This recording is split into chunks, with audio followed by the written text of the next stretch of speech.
There is an old story of a merchant who sits in a marketplace, surrounded by his entire inventory of delicate glass jars.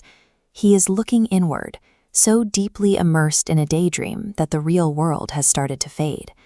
In his mind, his business has already succeeded. He's rich and married into a royal family. But the fantasy continues past the wedding. He imagines a heated argument with the princess. The imaginary fight becomes so vivid that he feels a surge of genuine physical rage. Caught in the heat of this mental conflict, he lashes out. He kicks his leg forward, and in the physical world, he shatters his actual livelihood into 1,000 pieces of broken glass. By reacting to a threat that only existed in a hypothetical future, the merchant destroyed his present reality. He was so busy fighting an imaginary princess that he couldn't see the glass sitting right in front of him. This same logic is often applied to modern productivity. Many popular techniques suggest that if we sit quietly and vividly picture ourselves achieving a goal, we can draw that outcome toward us. Consider the math. If 1,000 people visualize winning the same post, the physical world cannot accommodate them.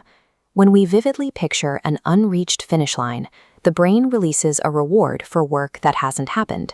This false accomplishment keeps the body perfectly still. Whether we are lost in a positive fantasy or a negative worry, the result is the same. The mind is occupied with a world that isn't there, leaving the body unable to move in the one that is. To understand why this happens, we have to look at the mechanics of progress. This text uses the analogy of a car journey. You are in Chennai, but you want to be in Bangalore. Sitting in the driver's seat and visualizing the Bangalore skyline does nothing to engage the transmission.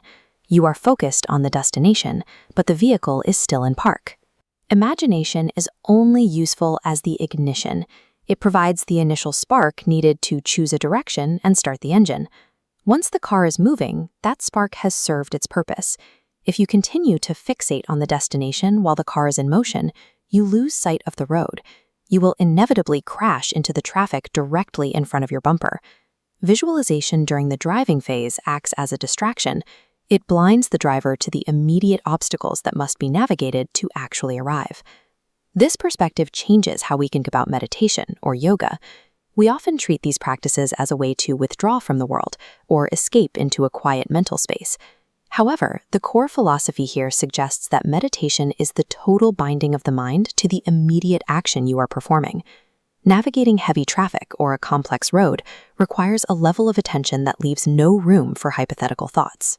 Every turn and every obstacle demands such a high degree of focus that the what-ifs of the future are pushed out by the what-is of the present. Peace is found by merging with the friction of the present task so completely that the imaginary future vanishes. This focus isn't just a mental habit, it has biological consequences. As this text highlights, our thoughts and emotions directly control the secretion of chemicals in our bodies. When the mind is caught in the tension of hypothetical futures, like the merchant's imaginary argument, the body responds by secreting unnecessary chemicals that lead to stress and physical decline. When we are locked into deep present moment action, that mental tension disappears. Without the what-if, those harmful chemical secretions stop. This allows the body to maintain its natural balance, neutralizing intrusive worries before they can manifest as physical stress. This state of clarity, what the text calls Manathelavu, is an automated defense. It is the natural byproduct of a mind so occupied with execution that it has no room to produce anxiety. This leads to the ultimate goal mentioned in these writings, mukti, or liberation. Liberation is the freedom from being paralyzed by your own thoughts. It is the ability to walk out of the mental cage of the future and back into the physical reality of the now. The path forward requires moving past the destination. It requires putting the car in drive and engaging with the asphalt directly under the tires. The cure for the anxiety of the future is the aggressive engagement of the present moment.